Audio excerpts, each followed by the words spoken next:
Dari Provinsi Jambi, polisi berhasil meringkus 5 orang diduga geng motor yang diduga melakukan pembacokan di kawasan Simpang Mayang, Kota Baru. Kapolresta Jambi, Kombes Pol Eko Wahyudi mengatakan kelima pelaku masih di bawah umur dan berstatus pelajar. Saat ini pelaku diamankan di Polresta Jambi untuk pemeriksaan lebih lanjut dan pengembangan pelaku lainnya. Untuk mengetahui lebih detailnya, sudah bergabung bersama kami rekan Aryo Tondang, reporter Tribun Jambi yang akan menyampaikan laporannya. Halo rekan Aryo. Halo Dea, selamat siang Dea.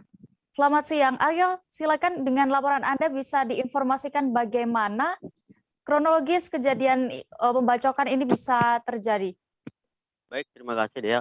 Memang warga kota Jambi khususnya kembali dihebohkan dengan aksi serangan geng motor, atau diduga kelompok geng motor, yang sejak awal beberapa bulan lalu atau sejak tahun 2020, kejadian ini kembali terulang yang di mana pelakunya tetap atau didominasi oleh pelajar, baik pelajar SMP dan pelajar SMA.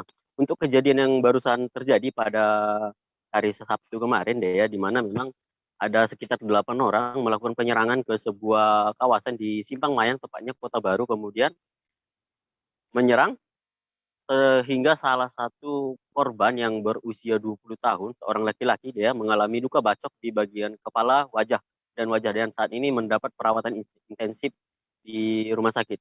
Untuk motif sendiri belum diketahui dia, sehingga memang saat ini masih dalam proses pemeriksaan petugas, begitu dia.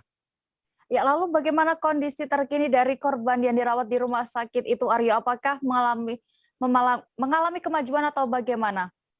Untuk kondisi memang seperti saya singgung tadi, setelah kejadian, beberapa saat setelah kejadian langsung dilarikan ke rumah sakit, tepatnya di rumah sakit yang masih juga berada di dalam kota Jambi, tidak jauh dari TKP, langsung mendapat perawatan intensif.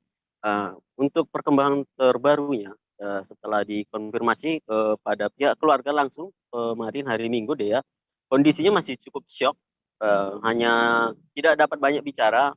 Yang bisa ditemui dan diwawancarai oleh sejumlah awak media hanyalah ibunya saja. Sehingga memang untuk perkembangan pada hari Minggu terakhir kemarin belum terdapat cukup perkembangan yang signifikan dari kesehatan atau kondisi mental korban sendiri, begitu dia.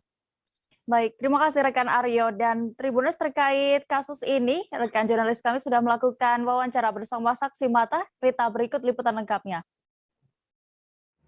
Kesengi kan warung, lagi santai, lagi makan-makan biasa kan beres-beres. Tiba-tiba ada yang datang. Datang itu cari, nggak tahu itu tuh kayak ketakutan kan. Bisa dia ngejarnya 3 orang. Ngejar, langsung dikeroyok. Kami sih kan nyelamatin diri semua kan. Make apa? Make parang yuk? Terus iya pakai kayak pedang kayak panjang itu. 3 orang ya yuk. Itu yang kita tengok itu 3 orang yang masuk. Ya, terus kami keluar semua nyelamatin diri. Gak lama kami nyelamatin diri itu langsung ditinggal.